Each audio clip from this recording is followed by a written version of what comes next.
Bilo bi izuzetno korisno za državu Makedoniju, sve njene građanke i građane, da ova platforma koju danas predstavljate u značajnom dijelu bude prihvaćena i inkorporirana u strateška dokumenta koja će postaviti pravce dodatno ubrzanog razvoja makedonskog društva u svim oblastima i ubrzati put Makedonije prema našem zajedničkom cilju, Evropskoj uniji.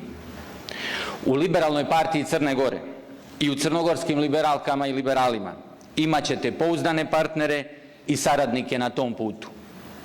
Zajedno sa vama, kao našim dugogodišnjim prijateljima i partnerima u međunarodnim liberalnim asocijacijama, prije svega u ALDE i Lipsenu, dužni smo odgovorno i beskompromisno raditi i u Makedoniji i u Crnoj Gori, a zatim i na cjelokupnom Zapadnom Balkanu, da savremene liberalne ideje postavimo kao ključan odgovor i rješenje za višedecenijske zablude i promašaje i da naše dvije zemlje i Zapadni Balkan učinimo konačno sastavnim i formalnim dijelom ujedinjene porodice evropskih država.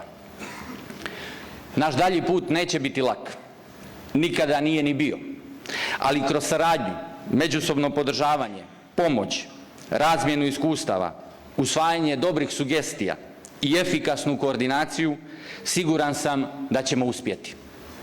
Političko prokletstvo nas, liberalki i liberala, je što uvijek govorimo o budućnosti, predviđamo budućnost i u sadašnjosti nudimo efikasna i praktična rješenja za izazove koji će tek doći. Programska platforma koju danas prezentujete crta makedonsku budućnost.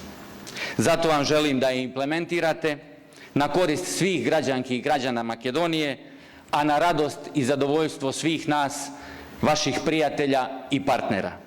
Živjeli i neka vam je srećan početak nove uspješne etape u političkom životu LDP-a i u iskrenoj borbi za Evropsku Makedoniju.